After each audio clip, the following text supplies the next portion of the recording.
Farg'ona viloyatida ommaviy bezorilik uyushtirgan Otabek Vallomov qamoqqa olindi.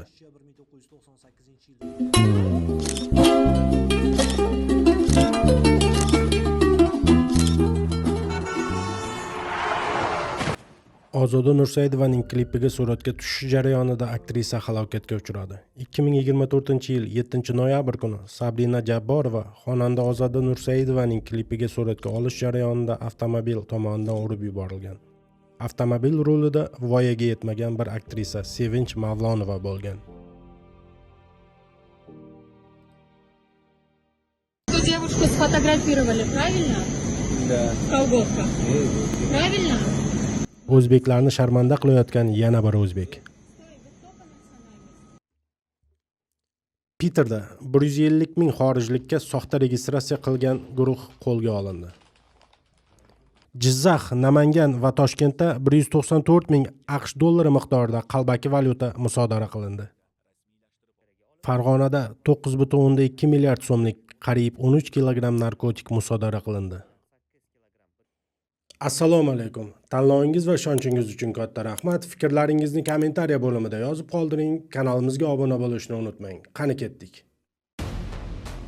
Xabaringiz bor, joriy yilning 21-fevral kuni Farg'ona shahar Oftob ko'chasida joylashgan Verona nomli kompyuter o'yinlari klubida sodir bo'lgan janjal haqida xabar bergandik. Ma'lum bo'lishicha, 1998-yilda tug'ilgan Farg'ona shahar Ma'rifat ko'chasi 14-uy 12-xonadonda yashovchi Vallomov Otabek Baxtiyorjon o'g'li 2025-yilning 21-fevral kuni tanishlari G'ulomjonov Muhammadaziz Mahmudjon o'g'li, Qodirov Muhammad Tavakkaljon o'g'li, Mahmudjonov Nazirjon Sodiqjon o'g'li, Omonullayev Muhammadali Ilhomjon o'g'li va Mamajonov Hojakbarxon Sharifjon o'g'li bilan bir guruh bo'lib, mazkur o'yingohda jamiyatda yurish-turish qoidalarini qasddan mensimasdan, jamoat joyida baqir-chaqir qilib, jamoat tartibini va mijozlarning tinchligini buzishib, shovqin solishgan. Ushbu klub ish yurituvchisi Xudoynazarov ularni tartibga chaqirgan paytda janjal chiqarishib, uning tanasini turli joylariga urishib, tan jarohati yetkazishgan. Bundan tashqari, Otabek Vallomov o'zining jinoiy harakatlarini davom ettirib, janjalni oldini olishga uringan Musayev va Suyarqulovlarga qarshilik ko'rsatib, ularni ham urib, tan jarohati yetkazgan. Mazkur holat yuzasidan Vallomov Otabek Baxtiyorjon o'g'li hamda uning 5 nafar sheriklariga nisbatan Jinoyat kodeksining 104-moddasi 2-qismi B, Y, K bandlari hamda 277-moddasi 3-qismi G bandi bilan jinoyat ishi qo'zg'atilib, qamoqqa olish tarzidagi ehtiyot chorasi qo'llanilgan. Hozirda tergov harakatlari olib borilmoqda. Yakuniga ko'ra qonuniy qaror qabul qilinishi ta'minlanadi. Hurmatli fuqarolar, agarda siz ham Vallomov Otabek Baxtiyorjon o'g'li hamda uning sheriklaridan jabrlangan bo'lsangiz, 90 kodi bilan 277 11 20, 95 kodi bilan 023 63 20, 73 kodi bilan 244 02 69, 244 36 22 hamda 102 qisqa raqamiga qo'ng'iroq qilib xabar berishingiz so'raladi. Shaxsingiz sir saqlanishi ta'minlanadi. Farg'ona viloyati Ichki ishlar boshqarmasi axborot xizmati.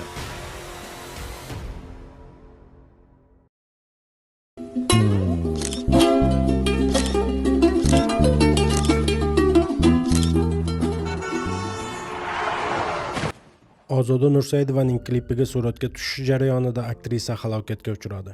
2024-yil 7-noyabr kuni Sabrina Jabborova xonanda Ozoda Nursaidovaning klipiga suratga olish jarayonida avtomobil tomonidan urib yuborilgan. Avtomobil rulida voyaga yetmagan bir aktrisa Sevinch Mavlonova bo'lgan. Assalomu alaykum hammaga. Men shu internetda hozir tarqayotgan insident bo'yicha video qilyapman. O'sha bo'yicha fikrimni aytmoqchiman. Bu o'sha meni klipimda syomkada bo'lgan hodisa, haqiqatan bo'lgan bu hodisa. O'sha bo'yicha hozir tarqayotgan ma'lumotlarga to'xtalmoqchiman, chunki yolg'on ma'lumot tarqayapti. Va shu narsani muhokama qilayotgan, bilib bilmasdan muhokama qilayotgan xalqimizga men o'zimning fikrimni va bu hodisaga munosabatimni aytmoqchiman. San'atkor masalan bir narsani aytib o'tishim kerak. Bu proses qanaqa bo'linadi? Klip syomka protsessi. Xonanda zaказчик. Yig'iladi syomочный gruppa, har bitta odam o'zini vazifasi bor, syomka qilinadi, san'atkorga beriladi. Yoqda kelayotgan har bir ishtirokchi, ya'ni deylik, aktrisa bo'lsin, masovka bo'lsin yoki texnik gruppa bo'lsin, u har biri frilanser. U uchun, buni xavfsizlik uchun men javob bermayman. Men endi hozir ommaviy axborotlarda qilinayotgan pretenziyalar va noto'g'ri muhokamalar bo'yicha gapiryapman-da. Shuning uchun men ham o'sha kuni bo'lmaganman, men ham telefon orqali eshitdim shu narsani. Ya'ni o'sha yerdagi aktrisa masovkadagi qizni urib ketibdi. Biz hayron bo'ldikki, ssenariy bo'yicha texnik ssenariy bo'yicha manimcha hech kim mashina haydash kerak emasdi. Biz hayron bo'ldikki, qanaqasiga mashina haydaydi? Ommaviy axborot vositalarida noto'g'ri informatsiya ketyapti. Bu insident bo'yicha. Ya'ni yordam qilinmagan, skoriy chaqirilmagan, qon yo'qotilgan, 02 qilinmagan va hokazo va hokazo. Aytmoqchi bo'lganim, Sabrinaga birinchi yordam ko'rsatilgan, operatsiyasi bormi, qon quyish bormi, hamma narsasi bo'yicha yordam ko'rsatilgan va shu kungacha yordam ko'rsatilib kelinyapti. Shaxsan men tarafdan. Va syomочный gruppa ham qarab o'tirgani yo'q.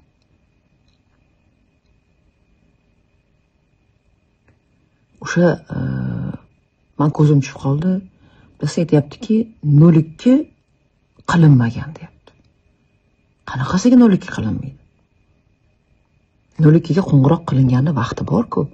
Yoki 03 chaqirilmagan deyapti. 03 chaqirilganda vaqti fiksироваться qilinadi. Nimaga o'rganmayapsizlar, sizlarga adolat kerak bo'lsa? Hammasi qonun doirasida bo'lgan. Ya'ni qilingan birinchi yordam hammasi ko'rsatilgan. Mayli minnat bo'lmasin. Mani administratorim 1 oy deyarli Sabrinani uyida yashadi. 1 oy yashadi. O'sha hamma politsiyadagi hamma yordami ko'rsatildi. Nafaqat men, o'sha hamma syomочный gruppa tarafdan. Hamma qo'lidan kelgancha yordamini qildi. Loqayd chetda tomosha qilib turgani bo'lmadi, hamma yordam qildi. Lekin nimaga bunaqa ma'lumot tarqalyapti? Shu jurnalistik etikaga to'g'ri keladimi shu narsa? Nufuzli, obro'li saytlar ham tarqatyapti shuni. Operatsiyasi bo'yicha yana bir narsani eshitib qoldim. Ya'ni operatsiya noto'g'ri qilingan deyishyapti va bitta oyog'i kalta bo'lib qolgan deyapti. Bu narsani ham men shaxsan o'zim ommaviy axborotdan eshityapman. Mana shu voqeani. Yaqin-yaqinda, masalan, yanvar oyida Sabrina yurib, sekin oyoqqa turib, syomkalarga borib yurganini eshitib, biz xursand bo'ldik, chunki yangi yilda ham borib tabriklab kelishdi. Xaloq-xol so'rab kelishdi. Biz xursand bo'ldikki, ha, Sabrina oyoqqa turibdi deb. Chunki mana mart oyida ham o'sha Sabrinaga berilayotgan haligi yordamni berib kelishdi. Unaqa gap yo'q edi. Mana kecha yashin tezligida unaqa ma'lumot tarqayapti. Hozir endi bu yerda tarqayotgan ma'lumotlar shunaqa darajada absurdki, xuddiki biz bu narsaga chapga-chalab qarab o'tirgandek yoki bu narsadan qochgandek. Men shaxsan qo'limdan kelgancha bir muhtoj odamga qo'limdan kelgancha yordam qilganman. Masalan, imkonim doirasida bundan keyin ham yordam qilaman. Men qanaqa qilib bu voqeani indamay qochib ketaman yoki bu narsaga shunda qarab tura olaman. Bitta hozir aytilmayotgan boshqa bir vajlar bor. Boshqa bir tafsilotlar bor, boshqa kuchlar bor aralashib qolayotgan.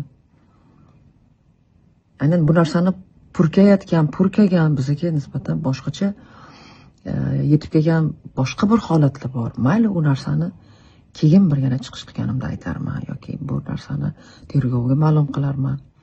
Lekin bor haqiqat shu. Hech kim chapaychalib o'tirgani yo'q. Bu tergov hali tugagani yo'q, bu narsa proses tugagani yo'q hali. Aytmoqchiman, bu tuhmatlarga javobimki, Sabrinaga barcha необходимый yordam qilindi. Syomочный gruppa tarafdan ham, men tarafdan ham o'sha oyoqqa turib ketishi uchun qolaversa o'sha yashash sharoitini yaxshilash bo'yicha ham yordam qilindi. Va o'sha vrachchi 3 oydan 5 oygacha reabilitatsiya bo'lishi mumkin deganni eshitganimdan keyin men aytdimki, mayli Sabrina uyda boquvchi, biza o'sha 5 oy davomida buni yashash tarziga yordam beraylik, ya'ni kunlik pulini, kvartira pulini to'laylik. Keyin yana sog'ayishiga qarab yana chorasini ko'ramiz dedik. Oqibatda 4 oy to'landi. Mana 5-oy to'lanish kerak. Hammasi bo'yicha отчеtlari bor, o'sha qilgan odamlarni. Xullas, nima savolinglar bo'lsa bizga berishinglar mumkin. O'ylaymanki, bu mavzu shundoq qolmaydi. Shu insident bo'yicha kimda savollari bo'lsa, bemalol bizga chiqishlari mumkin, bizdan so'rashlari mumkin agar qiziq bo'lsa, yoki voqea joyiga borib surishtiruv qilishlari mumkin. Va albatta Sabrinani sog'ayish uchun qo'limizdan kelgancha yordamimizni ayamaganmiz, bundan keyin ham ayamaymiz. Jurnalistlarimizga ozgina obyektiv bo'lishlarini so'rab qolar edim va hamma narsani jurnalistik etika va qonun doirasida hal qilishlarini xohlar. Rahmat. Albatta, men Sabrinani oila a'zolariga hamdardlik bildiraman va o'ylaymanki, hamma narsa qonun doirasida o'rganiladi va kim aybdor bo'lsa, qonun doirasida jazosini oladi. Albatta, men juda ham afsusdaman bo'lgan narsadan, yaxshi ish bo'lmadi. Baxtsiz voqea bo'lishidan qat'iy nazar, hech bir onaga ko'rsatilmasin farzandni bu ahvolda ko'rishi. Loqayd bo'lmagan har bir hamyurtimizga kattakon rahmat aytaman. O'ylaymanki, bu narsaga adolat tarafdan yondashiladi. Har bir odam noto'g'ri ishi uchun jazosini oladi. Bu hozir chiqishimizdan maqsadimiz majbur bo'lib chiqdik. Ayrim bir odamlar, blogerlarga men aytmoqchimanki, bu Ozodapani olingan klipida bo'lgan voqea baxtsiz voqea deymiz bu narsani. Baxtsiz voqeada nima bo'lgan, nima qo'ygan bilmasdan turib, hamma xohlagan gapini gapirib qo'yib yotibdi-da u yerda. Birinchi yordam ko'rsatilmagan deyapti. Vaholanki birinchi yordam ko'rsatilgan. Telefonda har bitta narsa qilingan narsa bo'yicha bankaga birinchi kundan borganimizdan hozirgi kungacha bo'lgan narsalar, qilingan narsalar hammasi yozilgan. Onasi bilan gaplashilgan gaplari hamma narsa yozilgan bu yerda. Lekin hozir sizlar bilmasdan turib, nima haqqinglar bor yolg'on ma'lumot tarqatyapsizlar-da. Kimga xohlagan odamga bersa, hamma o'zicha negativ bitta odamning nomini yomonlash 5 minut, 1 daqiqada yomonlab qo'yishimiz mumkin, hammani yomon qilishimiz mumkin. Lekin bunaqa kunlarda hozir bir-birimizni dilimizni ortib gunohga botmaylik-da. Bu narsani mana nima kim qanaqa savoli bo'lsa, bemalol telefonda nomer bor. Bemalol telefon qilsin, murojaat qilsin. Rostdan shunaqa bo'lganmidi? O'sha yerda tepasida bo'lganmi deydi. Nima bo'lgan o'zi? Nima ketyapti bu yerda deb. Bu yerda maqsad va shu boshqa narsa o'zi. Bu yerda boshida bizga kerak bo'lsa yangi uy oldirmoqchi bo'lishgan. Kerak bo'lsa boshqa narsa qildirmoqchi bo'lishgan. Bu yerda birovni hozir ayblamoqchi emasman, lekin bu narsani tegiga yetish uchun telefon bor. Biz hozir qonuniy davlatda yashayapmiz hammamiz. Bu narsa bo'yicha tergov ketyapti. Birinchi kundan beri boshlangan tergov jarayoni boshlangan. Hozirgacha ketyapti. Ertaga sud bor. Buni biza hal qilmaymiz sizlar bilan. Buni sud hal qiladi bu narsani. Sud hal qiladi. Mana bu yerda Ozodapa u klipda misol uchun bo'lmaganlar. Ular faqat zakaz hisobida zakaz berilgan, bularga klip olib beriladi deb o'sha klip jarayonida bo'lgan voqea bu. Biza hozir haqqimiz yo'q kimgadir tuhmat qilib qo'yishga, bilib bilmasdan xohlagan narsani qo'yib yotibmiz. Ozgina insof qilinglar-da, telefon bo'lsa, mana telefonimizga qilib, bemalol nima savolinglar bo'lsa javob berishga biz tayyormiz. Shaxsan men bitta qo'shimcha qilmoqchiman. Shaxsan men bu klipda operator sifatida men taklif qilinganman. Rejissyor deb yozibdilar. Keyin o'sha tagidagi полный описанияларni o'qib chiqdim. U yerda qaralmagan, boshqa narsa qilinmagan degan gaplar bor. Bular hammasi yolg'on. Men internet saytlariga aytmoqchiman. Bular bo'lmas narsalarni PR uchun chiqarmaydi. Sizlar bir oxiri tagiga yetinglar u narsani. Bir bizaga ham kelinglar, ko'ringlar bizada nima, qanaqa yordamlar qilingan. Bu Ozodapam tomonidan o'sha rulda bo'lgan o'sha qiz tomonidan bo'lgan narsalar. Sizlar u voqeaning ichida bo'lmagansizlar. Sizlar bilmaysizlar bu narsalarni. Bular emas voqealarni chiqarib tashlamaydi. Qonun bor, qonun doirasida ish ketyapti hozir. Hamma yozib yotibdi, negativlarni yozib. Ozoda Nursaidova u joyda umuman ishtirok etmagan. U joyda u opani nima deydi? U nomini bulg'ash bu yaxshi emas bu ro'za oyida. Sizlar bir o'ylab aql bilan ish qilinglar. Men saytlarga aytmoqchiman. Bular bo'lmas narsani qo'yavermanglar, sizlar surishtiringlar bir tagini. Nima sabab nima, qanaqa bo'lgan voqea yoki tergov bor, tergovdan borib so'ranglar. Yordam qilinmagan deb yozibdi. Uni uy, men xabar, men shuni bilaman. Men nima deydi? O'sha jarayonda bo'lganman. Mana o'sha Jasurni o'sha aktrisalar bo'yicha shug'ullanadigan ukamiz, o'sha qizimizni chaqirgan mana yigitimiz, lekin u yerda baxtsiz voqea bo'lgan. U yerda ataylab hech kim bir narsa nima qilmagan u yerda. O'sha qiz, rulda o'tirgan qiz bilmasdan o'sha voqea bo'lgan u narsa. U hech kim bu narsa, shu narsa bo'lsin deb qilmaydi bu narsani. Kelib surishtiringlar, u qizga mana oyoqqa turibdi yaqingacha, chunki unga yaqingacha qaralgan, kvartirasi hamma bitta bu yerdagilar emas, hamma jamoadagi hamma kelib qaragan unga. Kvartirasigacha, yeb icharagacha, uy sharoitlarigacha, shu ishlashga noloyiq qiz deb hozir yotish kerak deb oyma-oy $500 berilgan. Hammasini hujjati bor, videolari bor, dokumentlari bor. Lekin bu narsa qilinyapti-da, kimlardir aql o'rgatishi sababli aytilyaptiki, endi oxirida kelib uy talab qilinyapti, mashina talab qilinyapti. Bu narsa endi insof bilan-da, bu narsa nima deydi? Bu chista abdushi bu Alloh roziligi uchun qilingan narsa. Bu yerda u aybdorligi uchun emas, bu yerda hech kimning aybi yo'q bu yerda. Bu ataylab qilingan ish emas. Qizga oyoqqa turishigacha qaralgan. Oyoqqa turib yana 3 oy passivniy rejim degan. Sekin o'ziga kelib oyoqqa turish boshlaganda, unga turma deyilganda syomkaga, men eshitishimizga qaraganda, syomkaga chiqdi. Tog'gami, qayergadir chiqdi. Men endi men bilmayman, avvalambor men rostmi yolg'onmi eshitishimga qaraganda o'sha syomkaga olib chiqishganda o'sha joyda yana yiqilgan ekan u qiz. Yiqilgandan keyin yana operatsiya qilishimiz kerak, nima qilishimiz kerak deb shunaqa talablarni qo'yapti-da. Lekin insonga insof kerak-ku, insof kerak. Bunaqa yolg'on ma'lumotlarni tarqatib negativlarni qilib tashlamaylar insonlar. Savolinglar bo'lsa, bemalol bizga murojaat qilinglar yoki mana tergovga murojaat qilinglar, xohlasanglar. Agar bizga ishonmasanglar, tergov jarayoni ketyapti bu narsa. Qonuniy hamma narsa. Hech kim birovga qarindosh urug'lik joyi yo'q, bir-birini yonini oladigan joyi yo'q. Bu narsa hamma narsa qonuniy bo'ladi. Ertaga sud bo'lgandan keyin sud o'zi biladi kimni aybdor qilish kerak, kimni aybdor qilish kerak emas, kim oqlanadi, kim oqlanmaydi. Yo, o'sha men internet saytdagilarga aytmoqchiman. Sizlar nimaga kelmayapsizlar? Kelinglar, ko'ringlar, hammasini ko'rasizlar. Videolarigacha, zapislarigacha hammasi bor. Uy talab qilgan hammasi bor. Lekin unga hamma abdushi qaradi, bu qiz oyoqqa tursin. Bu qizni biza nima qilamiz, nima deydi? Erta tuzalib ketgandan keyin hali yana birga ishlaymiz degan niyatlarda qilingan. Yaxshi niyatda qaralgan bu qizga. Lekin endi insof bilan-da oxiriga kelib mashina, uy deyish endi birovni nomini yolg'on ma'lumotlar chiqarib, bu yerda meni nomimni bulg'ab, men u yerda men operatorman. Meni operator qilib chaqirishgan. Menga nima olish kerak bo'lsa, motor deganman, bo'ldi. Bu syomka bu. Men ishim mana shu, motor deganman, syomka qilish kerak bo'lgan, kadrni olish. Meni vazifam shu. Meni vazifam uni boshqasiga qarash emas. Эту девушку сфотографировали, правильно? Да. В колготках. Правильно? O'zbeklarni sharmanda qilayotgan yana bir o'zbek. Вы ее зачем фотографировали? O'zbekmisiz? Assalomu alaykum, ha? Yolmaysizmi? Nima qildi?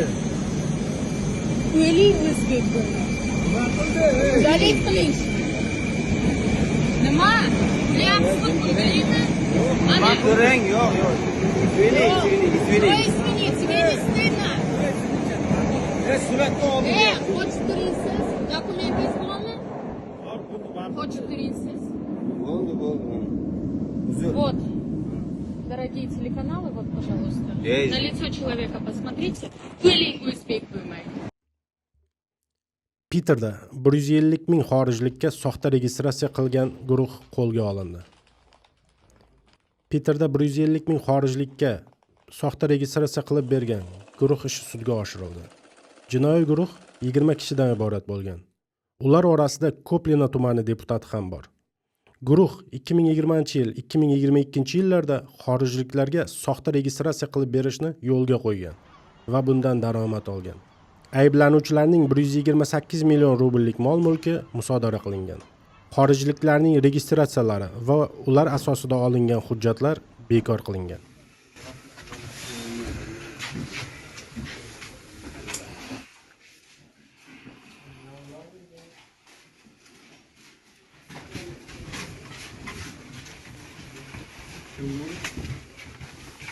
Понял, документы, что непонятно? Непонятно?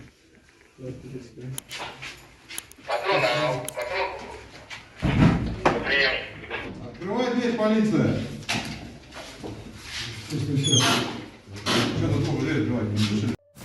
Toshkent viloyatida yashovchi 1999-yilda tug'ilgan fuqaro va uning Toshkent shahrida istiqomat qiluvchi 1998-yilda tug'ilgan sherigi ijtimoiy tarmoqlar orqali Jizzax shahrida yashovchi fuqaroning ishonchiga kirib, unga soxta 100 AQSh dollari kupyurali jami 50 ming AQSh dollarini 65 million so'mga sotishga kelishishadi. Shundan so'ng ular Jizzax shahriga borib, xaridor bilan telefon orqali muloqot qilib, unga qalbaki pullarni shahar hududidagi xufiya joyga qoldirib ketishlarini aytishadi va kelishilgan summadan 39 million 200 ming so'mni oldindan plastik kartochka orqali olishadi.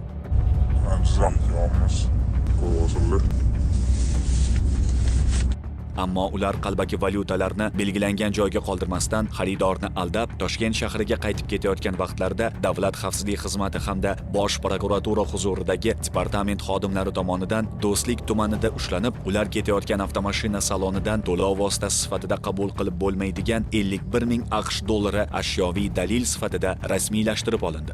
Nasib bergan plastik puli turibdi. O'zimizning mana mashina dollar bor.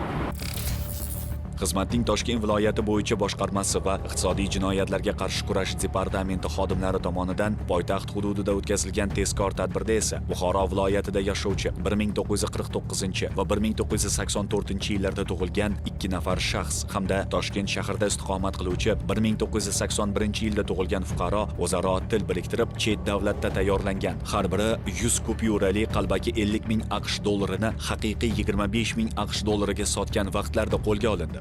Tezkor tadbir o'tkazildi. Nima maqsadda ko'rishdingiz? O'tkazmoqchi edim. Qancha nima? 50 ming bana. Qalbaki 50 ming AQSh dollar, shumi? 25 mingga 50 ming sotdingiz. Ta'kidlash lozimki, ularning uchalasi ham muqaddam sudlangan shaxslar hisoblanadi. Toshkent shahrida qayd etilgan yana bir holatda Xorazm viloyatining Hazorasp tumanida yashovchi 1997-yilda tug'ilgan shaxs xorijdan keltirilgan 50 va 100 AQSh dollari kupyurali soxta 45 ming AQSh dollarini xaridorga haqiqiy 25 ming AQSh dollariga sotgan vaqtida uning noqonuniy harakatlarga chek qo'yildi. Boshqa holatda esa Toshkent shahrida istiqomat qiluvchi 1983-yilda tug'ilgan shaxs va Toshkent viloyatining Parkent tumanida yashovchi 1994-yilda tug'ilgan muqaddam sudlangan fuqaro qalbaki 10 ming AQSh dollarini xaridorga haqiqiy 8 ming AQSh dollariga sotgan vaqtlarda ushlandi. Olib keldingiz? Qancha pul olib keldingiz? Bir qocha olib keldim. Nima edi u? Qalbaki puli. Qalbaki dollari. Qancha oldinglar bu yo'la? 8 ming gaplashilgan. Qalbaki valyuta bilan bog'liq jinoyatlar Namangan viloyatida ham qayd etildi. Jumladan Chortoq tumanida istiqomat qiluvchi 1991-yilda tug'ilgan muqaddam bir necha marotaba sudlangan shaxsning ko'rsatmasi bo'yicha uning 1995 va 2001-yillarda tug'ilgan 2 nafar sherigi qalbaki 30 ming AQSh dollarini xaridorga haqiqiy 19500 AQSh dollariga sotgan vaqtlarda Davlat xavfsizlik xizmati hamda ichki ishlar xodimlari tomonidan qo'lga olindi. Qora paketdagi tezkor tadbirga jalb qilingan haqiqiy 19500 dollar olib kelgan sizga, to'g'rimi? Siz sotmoqchi bo'lgan pullar 300 ta falsifika dollar, to'g'rimi? Boshqa holatda esa Namangan shahrida istiqomat qiluvchi 1991-yilda tug'ilgan fuqaroning yashash xonadoni ko'zdan kechirilganda 88 dona 50 AQSh dollari kupyurali va 44 dona 100 AQSh dollari kupyurali jami 8800 AQSh dollari miqdoridagi qalbaki chet el valyutalari borligi aniqlanib, ashyoviy dalil sifatida olindi. 44 ta 100 kupyurali AQSh dollari hamda 88 ta 50 kupyurali. O'zbekistondagi Hozirda barcha holatlar yuzasidan mazkur shaxslarga nisbatan jinoyat ishlar qo'zg'atilib, tergov harakatlari olib borilmoqda.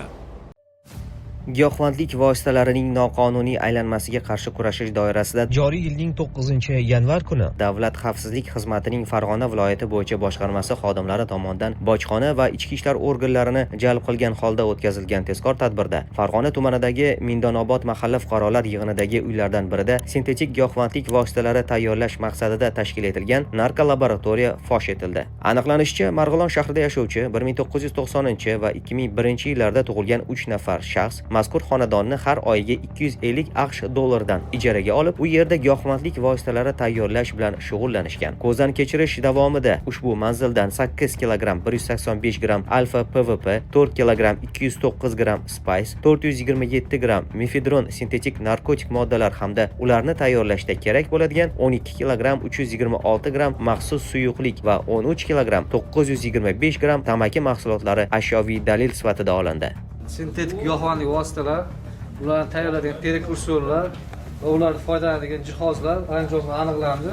Ekspertiza xulosasiga ko'ra, tezkor tadbir davomida olingan jami 12 kilogramm 821 gramm sintetik narkotik moddalarning qora bozordagi bahosi 9 milliard 185 million so'mni tashkil etadi. Tergovga qadar tekshiruv davomida aniqlanishicha, qonunbuzarlar internet tarmog'i orqali giyohvandlik vositalari sotish bilan shug'ullanuvchi jinoiy guruh a'zolari tomonidan zakladka usulida yetkazib berilgan xom ashyo mahsulotlari asosida narkotik moddalar tayyorlab, viloyat bo'yicha belgilangan xufiya joylarga qoldirib, ularning lokatsiyasini jinoiy guruh a'zolariga yuborib turishgan. Buning evaziga uchala shaxsning har biri haftasiga kriptovalyuta ko'rinishida 500 AQSh dollaridan maosh olgan. Hozirda mazkur shaxslarga nisbatan Jinoyat kodeksining 273-moddasi 4-qismi B bandi bilan jinoyat ishi qo'zg'atilib, qamoq ehtiyot chorasi qo'llanildi.